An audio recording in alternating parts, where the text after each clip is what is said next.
안녕하세요. 자녀교육 정보 채널 드림맘입니다. 오늘은 아이 교육비를 얼마나 투자를 해야 하는 건지, 또는 학원비 대신에 목돈을 만들어주는 건 어떨까? 이런 고민들 많으시죠. 저희 때도 이런 걸 고민 안 하고 키울 수는 없었는데요. 다 키우고 보니까 이런 가이드라인 3가지만 알았다면 훨씬 더 갈등이 덜했겠구나라는 생각이 들더라고요. 그래서 여러분에게 이 3가지를 알려드리면서 적어도 이 정도를 가지고 이제 생각을 하고 예측을 하고 한다면 학원비, 교육비는 어느 정도 들여야 하는 건지 좀 안심이 될 수 있을 텐데요. 그래서 여러분에게 오늘도 꼭 도움이 되는 영상이었으면 좋겠고, 이 영상 끝까지 시청해 주세요.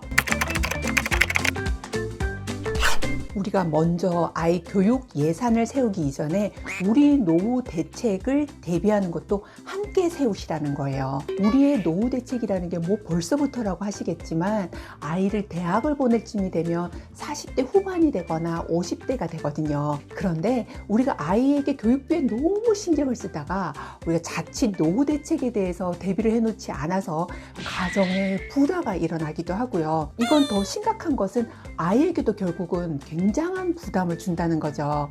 그리고 이제 아이가 대학을 가고 나서 뭐 이런 얘기들을 가끔씩 듣는다고 해요. 아니 뭐 부동산 투자나 주식이나 이런 거에서 좀 돈을 좀 안 모아놨어요? 이렇게 돈을 대책 없이 아무것도 없으면 나 뭐 먹고 살라고, 이런 얘기를 들으면서 너무 서운하다, 이런 얘기하는 경우 정말 많이 듣게 돼요. 또는 아이 대학을 기껏 보내고 보니까 우리 노후 대비가 아무것도 안 됐어, 너무너무 난감해, 우리 어떡하지? 어떡하면 좋아? 뭘 먹고 살지? 이런 얘기들 정말 많이 하거든요. 그런데 그때 되어서 깨닫게 되는 것이 아니라 미리 이렇게 준비를 하시면서 우리의 노후 대책과 아이의 교육비 예산을 밸런스를 맞춰가면서 하자라고 생각을 하시면 우리의 불안감도 덜해지고, 쓸 돈과 안 쓸 돈에 대해서 조금 더 이렇게 생각을 이제 진중하게 하게 되고 현명하게 이렇게 지출을 하게 되는 그런 부분이 생겨요. 아이가 이제 대학을 들어갈 때쯤 우리도 훨씬 더 안정감을 가지고 그 미래에 대해서 대책을 세울 수 있다는 거를 기억해 두시면 좋을 것 같아요.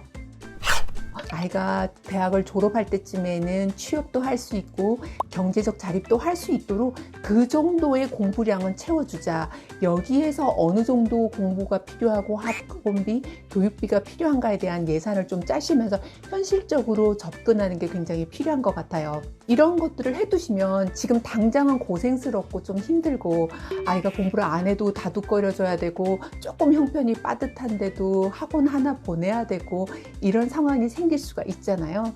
그렇더라도 먼 미래에 나중에 정말 아이가 아무것도 하지 않고 부모에게만 기대려고 하고 이러는 상황이 생기지 않게 하려면 지금부터라도 조금 플랜을 잘 짜셔서 무리하지 않는 선에서 이 정도까지는 공부를 시켜보겠다, 이런 노력을 하시면 나중에 성인이 되어서 그 고생 잘했다라는 생각을 하게 될 거예요. 우리가 이제 아이가 이제 무리한 교육비가 들어갈 부분에는 아이도 부모를 도와서 학비에 보탬이 되어야 된다고 얘기를 같이 해 보셔야 해요. 여기는 대부분 이제 대학교 정도 되어서 좀 통할 수 있는 부분인데요. 아이가 이제 유학을 가야 된다거나 아니면 좀 생각보다 좀 학비가 많이 드는 그런 대학을 보내야 한다, 우리 형편에는 좀 무리라고 생각을 했을 때는 이런 얘기를 해두시는 게 꽤 도움이 돼요. 왜냐하면 이게 너무 이기적인 거 아니냐, 부모가 돼서 이걸 좀 다 해주지 라고 하실 텐데 정말 이건 아이를 위해서도 필요한 부분이에요.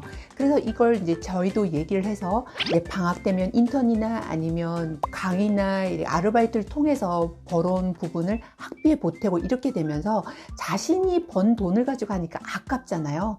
그러니까 오히려 공부를 더 열심히 하게 되는 거죠. 이런 경우에 여러분들의 그런 어떤 경제적인 부담도 줄지만 아이가 일찍 철이 들어요. 저는 가장 아이가 공부를 열심히 했을 때가 대학교 때 그리고 석사 때였는데요.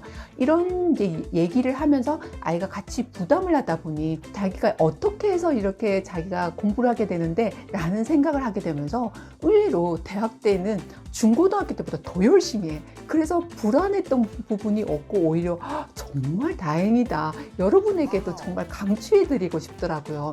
자신이 벌어봐야 돈이 아까운 줄 알죠. 그리고 저희도 상대적으로 이런 부분 때문에 많이 좀 도움도 받고 심리적으로도 안정감을 가졌지만 더 좋았던 건 결과적으로 성적도 자기가 잘 챙겨오게 되더라고요. 그러고 보면 이렇게 고생을 좀 시켜봐야 한다는 생각이 들어요.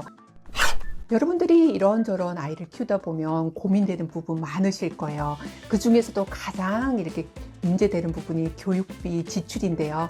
이 세 가지 부분을 염두에 두시면서 여러분이 플랜을 짜 가시면 더도 아닌 덜도 아닌 정말 딱 알차게 아이도 경제적 자립을 하면서 제대로 성장할 수 있으리라고 생각을 해요. 여러분에게 다음 시간에도 도움이 되는 자료로 찾아올게요. 감사합니다.